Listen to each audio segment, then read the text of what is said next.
Hey y'all, welcome to the Team LoCoFit Roundtable, hosted by me, Laurin Conlon, owner of Team LoCoFit. Each week, I am joined by one of our coaches to dive headfirst into the nutrition, training, mindset, and coaching strategies we use with our clients. If you loved the show, please subscribe, leave us a review, tell a friend, you know the drill. And for more information about coaching, the programs we offer, and additional content, visit teamlocofit.com. All right, we are back. And I am with Rick once again. If you guys made it through Monday's podcast, you saw that I had a mild mental breakdown with the question that he asked me. Just for the record, I do not like questions that cannot be answered. So that was it. That was just it. And then I just knew that we were recording and felt very embarrassed and started sweating profusely. So it was a real gem. I'm really glad that we did that. It was really fun. So somehow I invited you back. Not really sure how, but we're here. And we're actually going to talk about a topic that when we really get down to it with coaching people, like I find most issues stem from this. And people will use coping mechanisms or other outlets to kind of cover it up, but eventually at some point we just uncover it, and that's self-confidence. Mm-hmm. So whether people lack self-confidence or they, I would say, acquire self-confidence from the wrong things, maybe that's like another good way of putting it. And I see this a lot with particularly competitors, like physique competitors, just due to the nature of the sport. Like you're literally being judged by strangers on what you look like, and there are some objective criteria, but it is very subjective in nature. Like you could have two people who look absolutely amazing, and there's a panel of 7, 10, whatever judges, and like one person might like this person better, this person, and so it's literally a competition of like, what do the judges like better, and you're scored, and whoever has the lowest score wins. So it's very, very unique, and I find that people struggle either before with self-confidence and then they get into competing, and that gives them some confidence for a little while, but then if they continue to compete they can lose confidence, and then afterwards they've decided to transition to life afterwards, and it's even harder then. So I just wanted to talk kind of it broadly about building self-confidence with you, and I'm going to let you talk, I promise. This is how we always start things, and you're just staring at me. You're like, can I fucking speak, please? So yeah, just, here we go. I'm a therapist. I'm used to letting people talk, so it's okay. Okay, so go. Wow. Speak. Great segue. Great intro. And if you didn't listen to the other one, and you're like, who is this guy? We're not going to do the intro again. It was on the other podcast. But Rick is actually a licensed therapist, which is why he's here. He's somewhat credible, and he embarrasses me, so it's like, win-win.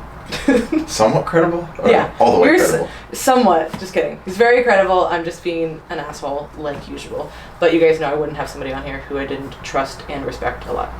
Well, I appreciate that.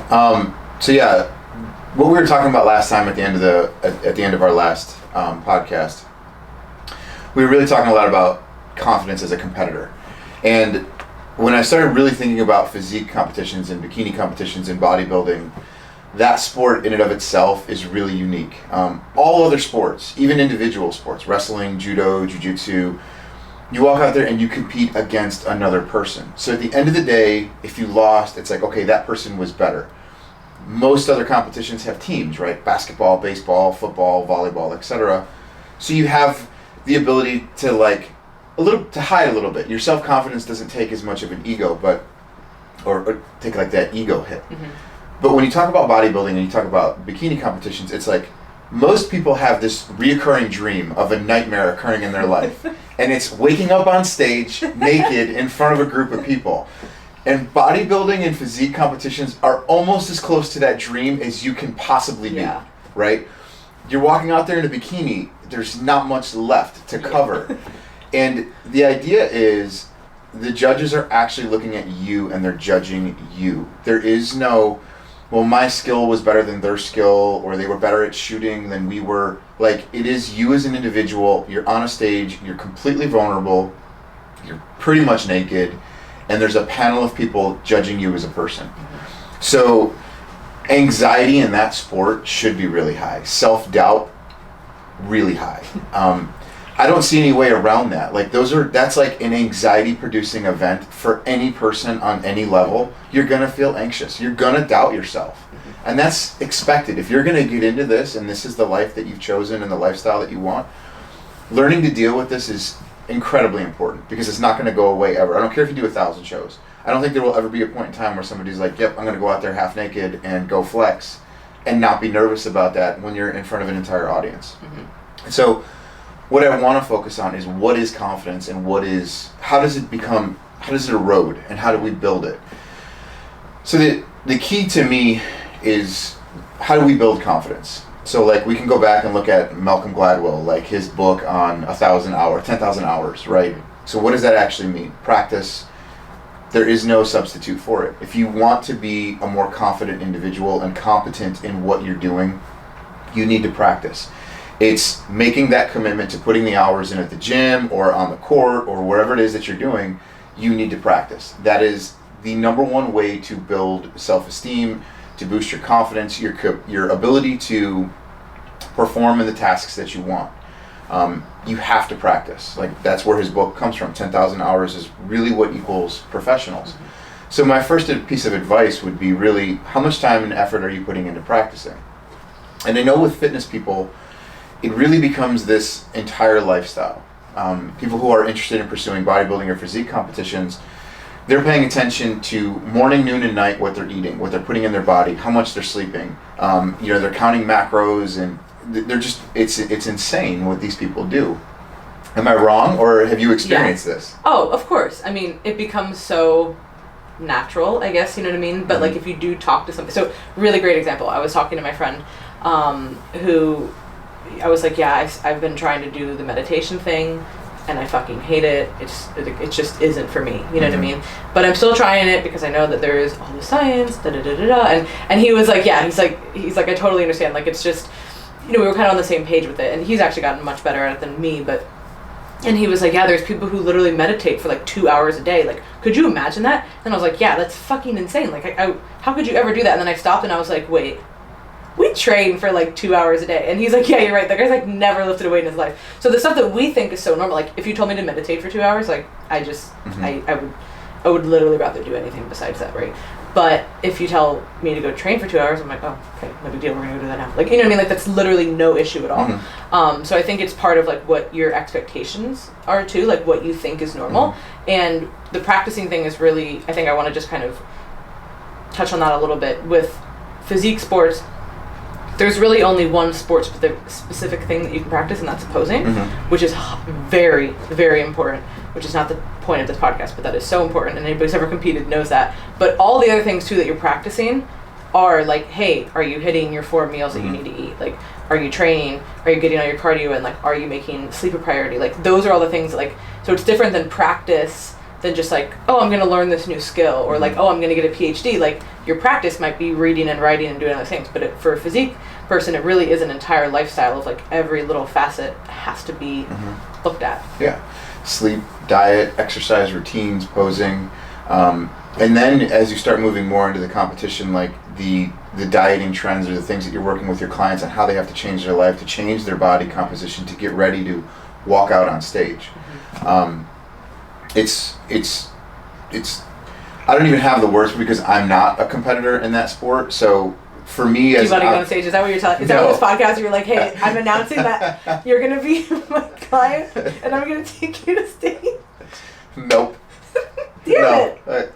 I think we'll avoid that catastrophe for now. So are you gonna start sweating now? Can I embarrass you, please? No, I won't start sweating. Damn it. But so I want to talk a little. There's 2 parts of this podcast that really resonate with me when we're talking about it, and what we were talking about before was confidence, and then there's the other part where we're going to talk about identity. Mm-hmm. And it's difficult and important to be able to separate the two and understand what makes them unique and how to build each one and where the identity of a person comes from, as well as how do we build confidence as a competitor. So a broad definition of confidence would be what, or self-confidence, would be the ability to believe or have trust in your ability to accomplish a task, or to evaluate your abilities and to do it with excellence, right? Confidence is that. It's just the ability and the belief and trust in yourself. And so when we're talking about a competitor who has lost their confidence, what are we really talking about? So, and this is with all athletes in all sports. When you lose confidence, what you're talking about is you've allowed that self-doubt to creep in. And the loss of confidence really is the birth of self-doubt. And when we're talking about self-doubt from a therapist perspective, from a mental health perspective, a lot of times what I get into is when we strip down all the defense mechanisms for it and we get down to the root cause of what is self-doubt. Really what we're left with is a person asking themselves, am I good enough? And was I enough?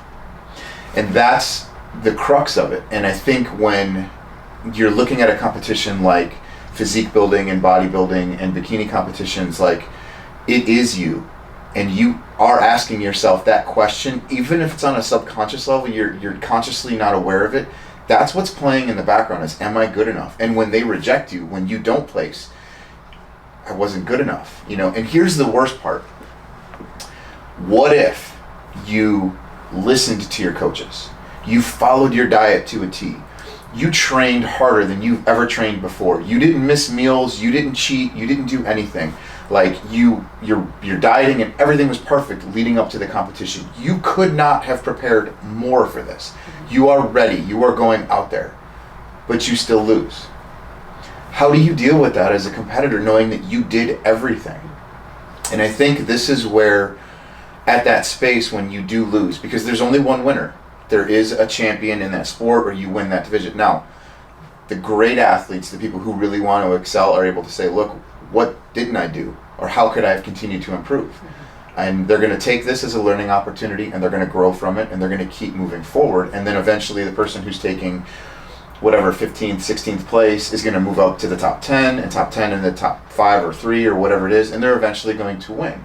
But it's only throughout that process, whereas it's such a crushing blow to the ego that a lot of people will do this kind of routine where they start to make excuses, and they create this victim mentality, a victim stance, so to speak. And it's definitely a thinking error. It's something that a lot of people do. They start looking for reasons why they didn't win, as opposed to really being honest with themselves, right? And this is where we start to hear things, well, the judges just didn't like me, or they don't like my team, or this is where they start blaming their coaches, right? My coach just didn't understand my goals or objectives. And so they start searching for all these different things, like, oh, I wasn't as strict on my diet as I could have been, I guess, or when we look for all these different reasons, except to say I just wasn't good enough today. But that doesn't mean I'm not a good enough person. Exactly. And that's a huge role as a coach. Like, I pretty much have to manage expectations, particularly for the competitor, because there is only one winner, and there are a lot more factors in this than anything else. So, like, for example, like, a lot of people, powerlifting has become very popular, and sure, like, you can win the meet, but that really doesn't matter. It more, like, the total is what matters the most, right? Like, you could get last place in your weight class, but like if you had a better total, like, that's exciting, because that's very concrete. Like, hey, last meet I squatted 300 pounds and now I squatted 320. Like, that's a big deal, and like that's very like measurable.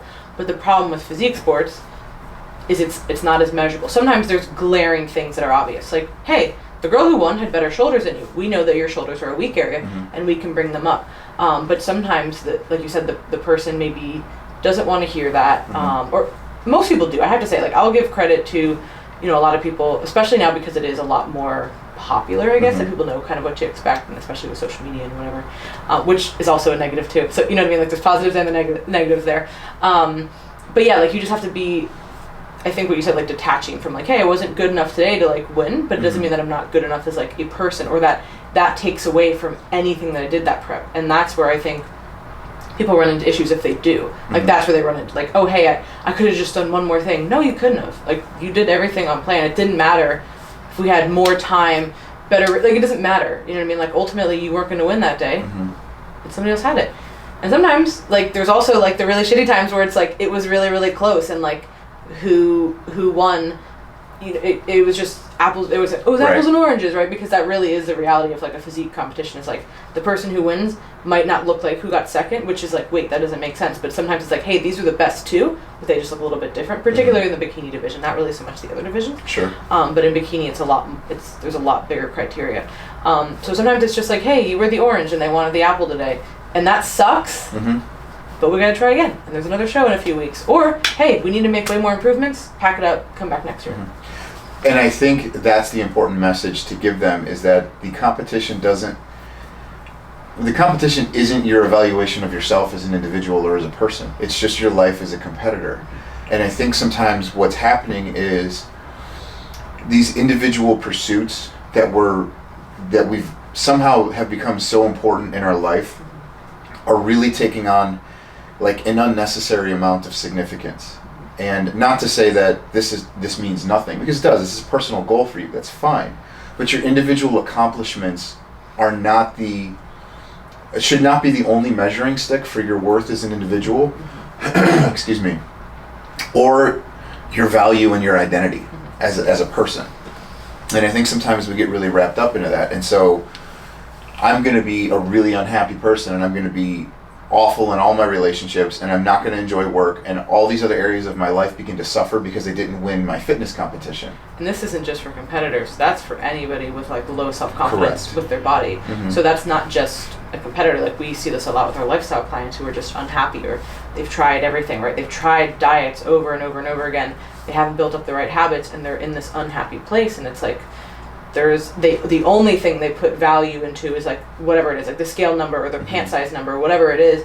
And if they're not at this goal, they just deem like, I'm just going to be unhappy until I reach that. And then what's always interesting is like we reach that, and those things may or may not have even been resolved, of course, right. Because it's like it's not just about that. Now, I'm not going to say that that's not like a motivating thing that you should shoot for. Not at all. I think that it is. But it's also like we have to have other like realistic grasp on this too, you know what I mean? Like just because you were size 8, now you're size 4, doesn't mean that you're a better person. It means that you have better habits, you might be healthier, and other things in your life might have improved from that discipline, but it doesn't mean that you're like a better or a worse person. Right.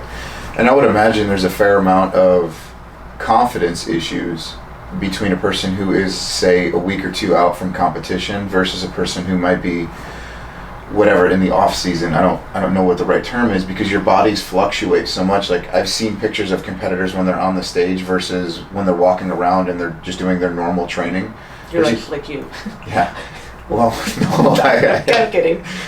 I gotta cut myself down, for the self-confidence podcast. I got it. Yeah, that's great. Just keep. That's awesome. Remember, guys, Rick is not my therapist, so don't worry. This is not a reflection of him. Like it's just me.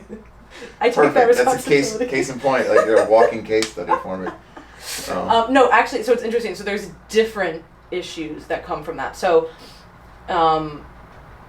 2 weeks out, somebody might feel very confident about specific things, but there's so many other things like physiologically that are just fucked, for lack of a better term. You know what I mean? Like your hormones are trashed, like you're very low body fat, like you're not eating a lot, your stress is very high. If you're doing everything right, hopefully you've kind of added food into the show, but again, not the point of this podcast. But in any case, 2 weeks out, you're in a very, very lean state where your body is like, you're not really thinking your clearest. There's literally been times where, I can think back to it, like, I'm like, oh my God, I had an extra rice cake today, and that seems like a mental breakdown, and you're like, okay, like, detached from that, you're like, wow, like, you really need to calm down, which is why, again, people have coaches so that you can, like, be that person. We call them, like, prep goggles. So, like, right now I have a client who's been prepping. We had to put her show on pause because of coronavirus, but it's her pro debut season, and it's a really big deal. And she was supposed to start competing in April, so we were perfectly ready for April, but then of course all that got shut down, so we've been trying to hang on. She's going to start competing in July. That's a huge difference, you know what I mean, especially for somebody who's very lean. And like she sent me one of her updates, and she's like, literally at this point I have just like total, like I have not even just prep goggles, like no vision at all. Like I can't see anything right now, so like you have to tell me exactly what I look like and what we need to change, because I have no concept of that. Right. And I remember those feelings very distinctly. Like you have just a water fluctuation, and you like have a mental breakdown, you know what I mean? Because your body's so much more sensitive at that kind of a place too. So if you're just relying on like how you feel or how you look, oh no. But then in the off season, but you might have confidence like, oh, I have abs, and like I can wear this like little crop top and kind of whatever, right? Like I feel pretty good in like my small clothes. But then in the off season, it might be a totally different confidence issue, because and that's where I was coming from with it. If you're like stuck in this person, like this has to be me, even though that's not a good place to be, you're always going to be unhappy in the off season. Right. Always. Yes, and that's where I feel like a lot of your personal accomplishments being tied to your self-esteem and your self-worth as an individual. So if I don't place in the top whatever if I'm not the number one, or number two, number three, I'm not placing in my competitions. Now suddenly that makes me less of an individual. It makes me less of a person. And so I think what you'll begin to see is you see people tying their self-esteem and their self-worth to a list of accomplishments and a list, more importantly, of victories. And if you don't have those victories along the way, it just continues to erode your confidence as an individual, and it allows that self-doubt to build. And it allows these feelings of, and those thoughts to just get louder and louder and louder, which create really unhealthy patterns in people. Like when you're not good enough, you know, when you say those words out loud, you know, and it's something that a lot of people don't. Like throughout the course of therapy, it's like you're listening to an individual tell their story, and I may know where this is going, but I need the client to get there, and I need them to say it to themselves, because it's that being told something versus the awakening within yourself, the consciousness within you that it creates. Like when you consciously connect those dots and you're like, this is exactly what I've been saying to myself. Somebody else telling you it doesn't have the same impact. It doesn't stay, it doesn't resonate, it's not internalized. It's just external. It's my therapist, it's my mom, it's my girlfriend, my boyfriend, somebody telling it to me. And we tend to block that out. But when it comes from inside you and you're aware of it and you can recognize it, now you can begin to address it. And maybe you won't be as anxious going into certain competitions when you realize, like, look, I've worked on my self-esteem and I know who I am. And being a bodybuilder or a power lifter or a physique competitor is not all that I am. And I think that's the all or nothing mentality that a lot of people have. And what is missing is there's a connection. There's a quality of a relationship that doesn't exist within yourself, as well as with the people that are around you. And on our last conversation, we talked about a support network and how important that was when you're doing therapy. How can a support network not be an important thing when you're doing competitions? You know, and it's not just that the network that you work within sees the value in you as a competitor, but as an individual, as a person. And to build that part of them is equally important as just like, hey, this is your diet, this is your workout routine, you know. And I know you and I have talked, and you're like, you know, I need to refer some of my clients to mental health therapists, and because it's such an important part. Because if you're addressing the body and not the mind, what are you going to be left with when competition ends? And this is where the second part of our conversation comes in. In case you guys had to put those pieces together, it can really come down so hard. And I think anybody, and there's a difference too, I think, of being, I do want to make this distinction. It's okay to be upset that you worked really hard and you didn't necessarily place how you wanted to, right? Sure. Like that's a normal reaction, and I don't think that that's a bad thing, right? Like I think that if you got off stage and you're like, yeah, I got last place, fuck it, like oh, I didn't even care, well then why were you even doing it, right? Like if I think that those initial feelings of disappointment, like man, like I really put a lot of time and effort, like I thought I would have improved, but then, you know, maybe after a few hours or even a day, like you kind of have to say, you can still detach yourself from the placing versus like you as a person and your identity. But I do want people to understand, like if you've worked really hard for something, it's okay if you're a little bit upset about it, but it's those feelings that like continue and persist, and then generally what ends up happening is that people will go on a total bender of either like food, alcohol, just like not going to the gym, feeling really down, like just that will spark a lot of those issues, and that's really what we try and avoid, of course, from there's a whole bunch of ways to do that from a like physiological perspective, as far as like how you're feeding someone and how their actual prep looked. Like that's a huge indicator of all of this. Like what did you actually do to get on stage? But even outside of that, doesn't matter like how perfect or textbook your prep was. Like this is what people always struggle post-show, right? There's a lot of things going on. Again, you've likely been dieting, your cardio's likely been high, you know, your hormones are very suppressed or increased depending on which one. And then, you know, you have this like, well, the carrot at the end of the stick, or whatever the fucking phrase is gone. It's like, yeah, that thing, it's gone, right? Like I ate the carrot. Now what do I do, right? Like those feelings are just kind of like down, and if you don't have anything next, what ends up happening a lot is, particularly with competitions, is that people get like addicted. And I'll use that term very loosely. Obviously, I know it's not the same thing as like a substance addiction, and that should not be comparable at all. But it becomes this cycle of like, okay, well, I have this high of like getting ready, and then like the show is like the ultimate peak, and then you're always going to come down after the show because it's over. But then some people like crash and then they want to get that high feeling again. So they have to throw themselves into something that is constructive, or what's constructive to them, because that's the only thing that they know how to do, and then that cycle keeps continuing. Right. You know, and that, what we were talking about last week, and how do I know when something becomes a problem? One of the things that I do as a clinician a lot of times is I actually remove the word addict, right? Let's take that away. Yeah, I right, because there's such a negative connotation with it. But what I think people have a better time, and it's an easier pill to swallow, is let's take a look at this and let's say, is there a problem? Is it causing problems in your life, right? And then we can kind of break down that physical, social, emotional, financial, get into those categories and say, look, is what I'm doing causing problems in these areas of my life? And if it is, then we can at least address it.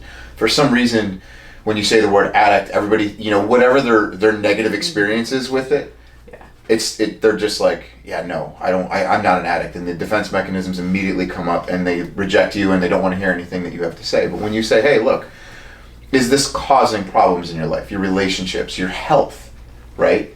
And this is a sport where it's health, fitness, but like you're describing things as not healthy. Yeah, when you're getting to a space of competition, like what are you doing to your body? That you just said, I think in this podcast you actually just said, it is not sustainable for long periods of time, and you can't operate on those levels. But unfortunately, people try to, and particularly females, because that's who I mostly work with. And what really ends up happening, especially in a competition space, because it is so dramatic, even if people don't like it or don't understand it, like you've never been to a bodybuilding show, like you don't know really much about it, besides obviously you know a few people who do the whole coaching thing for it. But like, you could still appreciate somebody getting ready for that, right? And like you could still appreciate, like, man, like you're, you know, like even if you didn't mean anything by it, you would probably start saying things in a positive, complimentary way to somebody who was prepping, right? And for a lot of people, this is the first time that people do that, right? So they start getting compliments from their friends, from their family, from social media, from their coworkers, right? And again, people don't mean it in like a bad way, but they mean it in a genuinely like complimentary way. But there is a certain point that you reach that is no longer like, oh my god, like I wish I had abs like yours, you know what I mean? But you're like, yeah, you have no fucking idea what I had to do to get these and to maintain them, right? And then the worst part is what happens is that those same people who were complimenting you now, because they don't really know a lot about this, start saying things negatively about what you look like afterwards. Like, wow, you really gained a lot of weight after your show. Yeah. Like, is that what you're supposed to do? Like, aren't you not supposed to be eating this? Because for a long time you might have restricted your food, and your family and your coworkers and whatever saw you eating specific foods. And now if you try to go have like a burger with them, they're like, oh, are you allowed to eat that? And that happens all the time. And it's so frustrating if you don't have like a strong self-confidence, self-esteem, and you're like, wow, for the first time, like people were like complimenting me and saying nice things about me, like that boosted me up, and now they're just like trashing me again. Well, I'll just fucking go back to that. Like I might as well try and do that. Sure. And that is a huge loop that, and I always try to tell people, like when they, you know, when a client shares a story like that, and I'm like, listen, like they didn't mean that, you know what I mean? Like they really don't know what they're talking about, like, and they probably just meant it in a very casual way, and they just moved on with their day. But like now you've thought about it for a week because it really upset you, which is understandable, but like this can't be the reason that you want to start dieting again, right? You know, but too often that's people's default mode, is that they want to go do that again. Sure. And it's like the before and after syndrome, right? You see the before picture of a person who weighs however many pounds, not gonna put a limit on it, and then you see the after picture where they're like really fit and in shape, and they post it on social media, right? So they get whatever 5,000 likes on their picture, and this starts to equate to self-worth. But more importantly, the back end message of it is that before I wasn't good. Yeah. I wasn't enough before. I was ugly before. I was fat before. And so in the back of our minds, we have now like attached fitness and being skinny and all the other things with it to my sense of self-esteem and self-worth. Because no one paid attention to me before when I was fat. But now that I'm not, and now that I'm in shape, they're paying attention to me. And anybody listening who's ever competed before, like you could be at a normal body comp, but once you've been that lean, everything else feels substantially larger. Yes. Whether or not you fluctuated 10 pounds or 30 pounds, it feels dramatically different. Like sitting down, if I'm competition lean, well, sitting down hurts because my ass is smaller, but I feel like there's nothing, like I don't feel anything on my stomach, right? You know what I mean? Because I have abs and there's nothing there. But like right now I'm like, oh, like I have, like you can feel like, oh, there's like a stomach, I'm not gonna say a roll, but you know what I mean? Like there's there's cushion there, right? And like that is it. Like if you felt, this would be like, this is not an issue because I'm so far removed, but like right after a show, if I felt that, you'd be like, oh my God, what the fuck? Like what's going on? I need to get a body fat test. Like how much weight did I gain this week? And it just feels so different because, and the thing with the competition too, the issues are, it takes so long to get down there, but it does not take very long to go back. To go back up. So it might have taken you 9 months to diet, and particularly if you handle it poorly, you know, in a few weeks you can be right back to where you were, and that's not a knock on you. That's just, again, your body, right? You could have done everything right on your reverse diet. Again, not the point of this podcast, but so for everybody listening, they know what I'm talking about. Right. And it's just, yeah, it's this whole weird thing. If you felt like that before, like you know what that, you're like, oh, well, I know what I used to feel like. But then it's like, I have to remind them, like, do you also remember what you used to feel like? You couldn't sleep through the night, you had to take a nap, you lived on fucking caffeine, you were super irritable, all you thought about was food. Like, do you want to be like that forever? Or is it okay that you don't have a six-pack? Yeah, and I feel like, you know, for future conversations, you know, learning how to deal with and manage things like depression and anxiety. Which we will definitely cover. How to break those things down. You know, some of the things we were talking about before with REBT and CBT-based theories is there's ways to actually look at negative mood states like depression, anxiety, shame, anger, break them down to, you know, like almost mathematical terms, which we've used. We call them equations of emotional disturbance, which help people understand where anger comes from, how it like manifests itself within our life. Not just like I punch walls or whatever, or depression means being isolated. Everybody knows those things. But what is truly depression? How does depression get created in the body? How is anxiety created in the body? Because when you know how something is created, it does offer you the ability to combat it.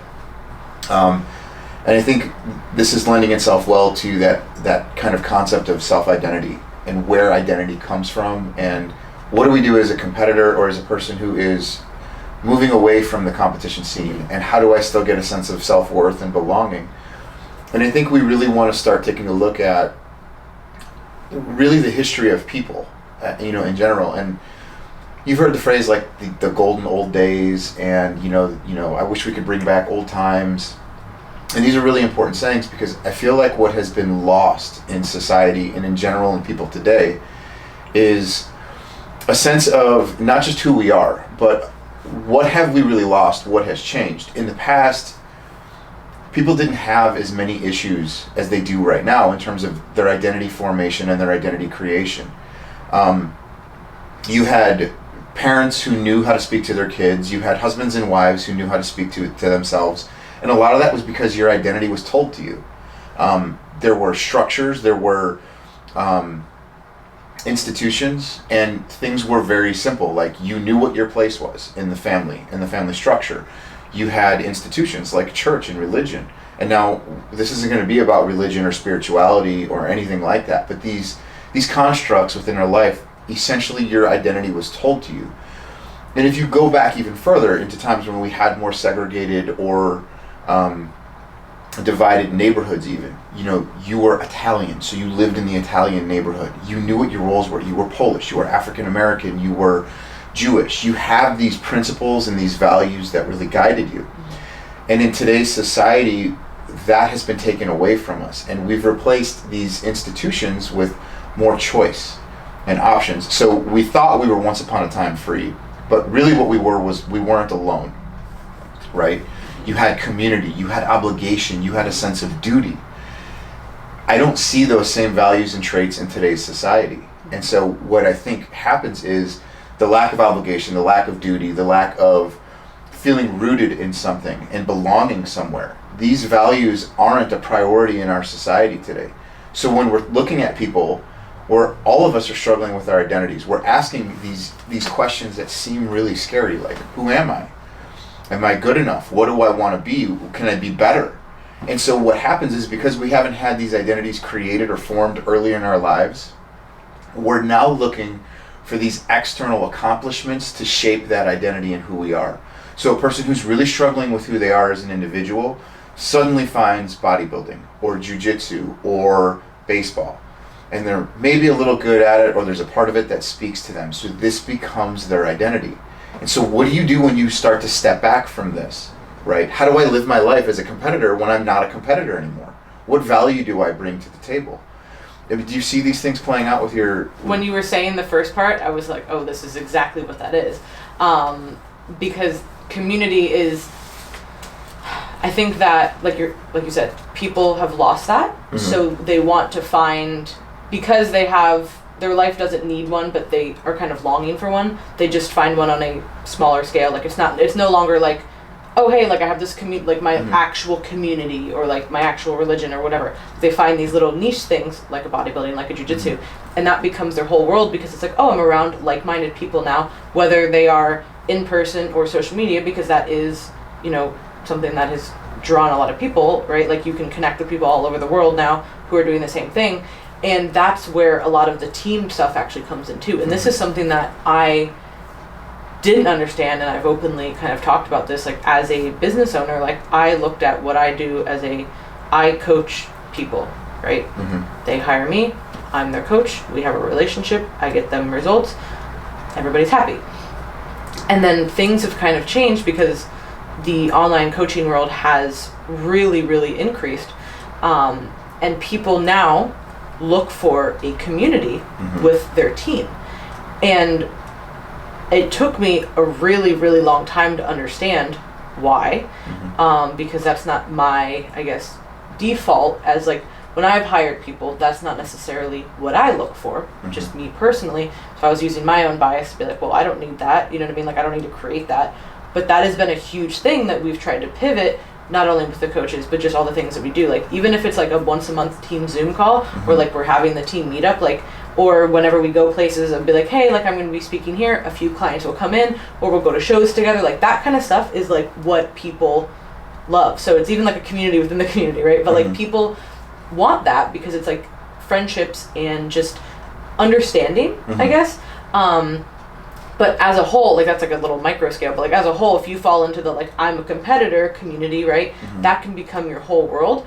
And then if you feel like you're not good or good enough, then like what are you? And then especially for people like myself, and I talked about this on a few podcasts ago, like I went through a period where I did this for many, many years. I was a competitor, I really enjoyed it, and then after my last show, I kind of said, you know what, like for now, I'm done for now. Like, you know what I mean? Like I didn't even really think about it. And when you're kind of in it, you're like, oh, well, I'll be strategic and I'm going to do this next year and whatever. But then I really knew like, okay, I need to take more time off if I actually want to be competitive. And then I finally got down to it and I was like, I don't know if I want to do this anymore. But it was really hard to say that because for so long, it was my identity. You know what I mean? And it became like, oh, well, if I walk away from this, like, who am I? Like, is anybody going to take me seriously, especially, like, other competitors? Like, is that a thing that I need to do? And logically, no. But, like, all these irrational thoughts that you're having. But you have to sometimes take a step back and go, like, okay, like, this isn't the only thing that I have to offer. You know what I mean? And if I choose to do something else, like, that's okay. But it took me a long time. I was just like, oh, yeah, I don't know when, but I'll get on stage. And now I'm very comfortable saying, like, I don't know when, and I don't know if I will. And that's okay. Like, if I want to do it, like, then I will. But it's not something that I feel like I have to do anymore. Same thing for years. I've been going back and forth. Should I get a PhD? Should I get a PhD? You know what I mean? Like feeling like I have to do it because everybody that I know has a PhD, right? Or like that's the next goal. And like we've even talked about this. And like that is the next logical step if you want to be like considered like higher in academia. Like that's just, you know what I mean? But ultimately, like, did I really want to do that? Or was a student an easier identity for me to have? Because that kind of means, in my mind, again, this is not right or wrong, but in my mind, like, that's what my main focus is, and I can kind of let other things go to the side because, oh, I'm getting my PhD, so, like, this is the most important. Right. So then you really have to realize, like, oh, was I just doing that to fall into that identity? And, so, I don't know. I don't know where I was going. My brain just said, okay, we're done. It's okay. Just close that book. I follow you. You ended with the word identity, so we're back to where we started. We're still on this. Honestly, thank God we didn't do this yesterday. Thursday night, I trained in the morning and then we did jiu-jitsu for a few hours and I was just toast. Like, I'm just still getting back, like, into it and, like, getting used to it again. Literally, Friday morning, I woke up and I was like, my brain is actually a mashed potato. Like, a bowl of mashed potatoes. Like, I don't know, like, how to make sentences right now. Like, what is happening? I was so tired. So I've recovered, but still not, I guess, fully. Yes. And here we are. You're like, so, shut the fuck up, Laurin. It's not what I was thinking. Not at all. Okay. But I want to circle back, and I want to tie it all together. Mm-hmm. So, as I was talking about in the past, like our past decisions, rules, our sense of duty, where your obligation came from, clarity and certainty were given to us throughout these rules and these institutions, and through like our family structures and our relationship structures throughout our life. And so what essentially was happening was a lot of your major decisions were made for you, right? Because you knew who you were and you fit within this construct, it was easy to know where you were going. There was a sense of clarity with that. There was no overwhelming sense of anxiety, because while you were connected to people, right, you didn't maybe have as much freedom as you thought you did or that you wanted, but you were connected to people and you knew where you were going and you knew you had clarity and there was a sense of belonging and you were rooted to these things. So, but now we live in a world that has way more freedoms, right? And as a result, very little clarity. Right, or at least we perceive them to be more freedoms. But now more than ever before, we don't know what the rules are. We don't know how to engage or connect to people. We don't have clarity. We don't have a strong sense of duty anymore. What you see now is more the rising of the individual rather than of the overall good. You see that in politics. You see this in relationships. I see it all the time. I hear it all the time when I couple counselors. I hear a lot of I's and me's and not we or us. Because everybody has been taught for however long now that the individual is what's most important, right? And we're struggling with a sense of obligation to another individual.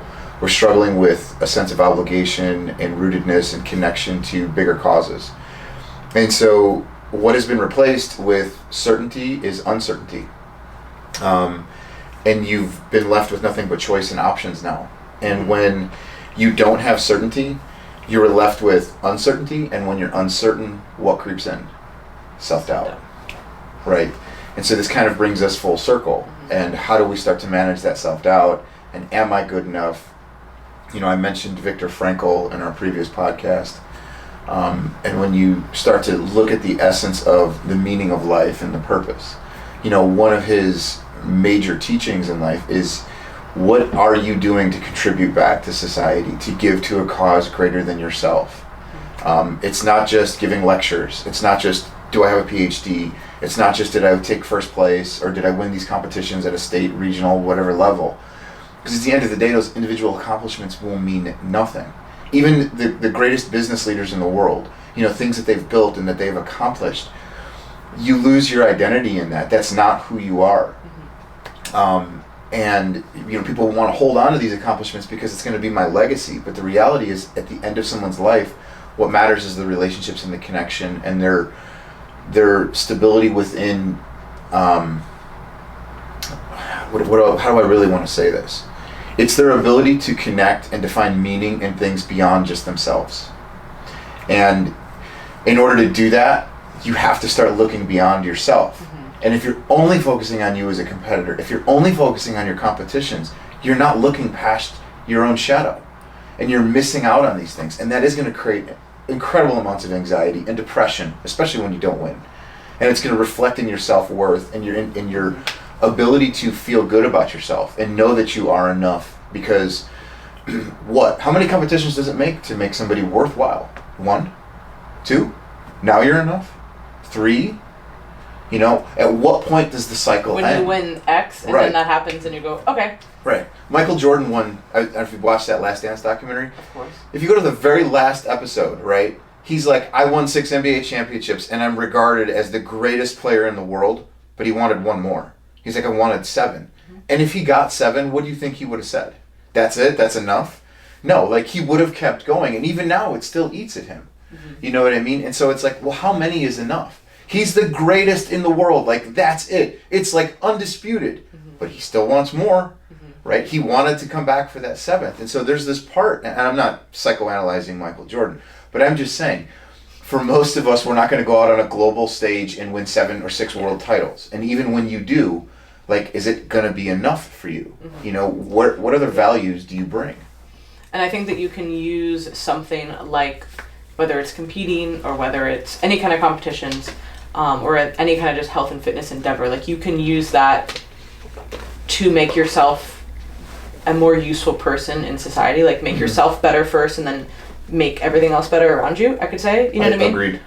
But you can also do the opposite, you know what I mean? Like if you get stuck in it, that can create a lot of issues. And like we said, you know, if you start getting into these competitions and you start excelling and you start building your confidence and you start getting compliments and like all these things, right?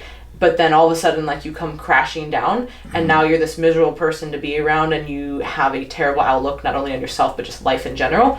Now you've just lost all those lessons that you learned from that whole process.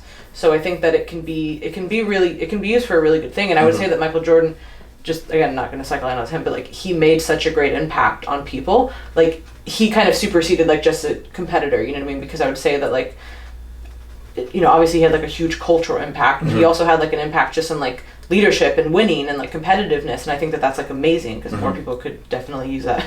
Well, and I think that documentary of itself will do more for future generations than him owning, you know, 100 different businesses and doing whatever. Like his ability to inspire, to create beyond just himself. Now, whether that was his primary goal or objective, but that's kind of the idea. I think we're looking for something that we can connect to, because like the self-help movement is so big right now, and it has been for years.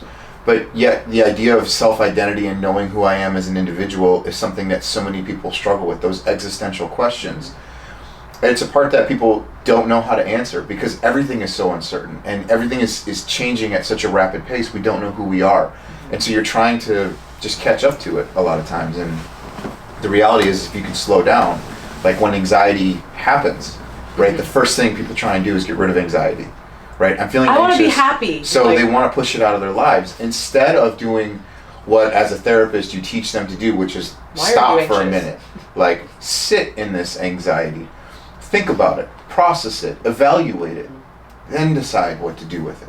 But instead, we just want to get rid of everything. And so, really, you know, kind of the underlying theme to this should be, how do I look beyond myself? What are other ways that I'm connecting to the world, to society, and to people, where I can find self-value and not just reflect on what my individual accomplishments are? Yeah, I think that was a great place to end. Don't drop the mic, but that was really good. We've already had enough mic issues, so we're not going to actually drop it this time. But yeah, I think that was really great. If you guys have any follow-up questions, please let me know. We're going to start doing more frequent, just kind of these types of podcasts, because it is something that is so important to me to spread the word about. And obviously, you're very skilled in this area, so I think that it's going to be incredibly helpful to people. So we're going to be doing more of these. So if you guys have any just like psychology topics, just let me know. You can send me an email, you can send me a message. Go to teamlocofit.com. There's a whole contact area. You can just send them there, and yeah, we'll start doing more of those. You guys know I'm so good at outros. Okay, bye.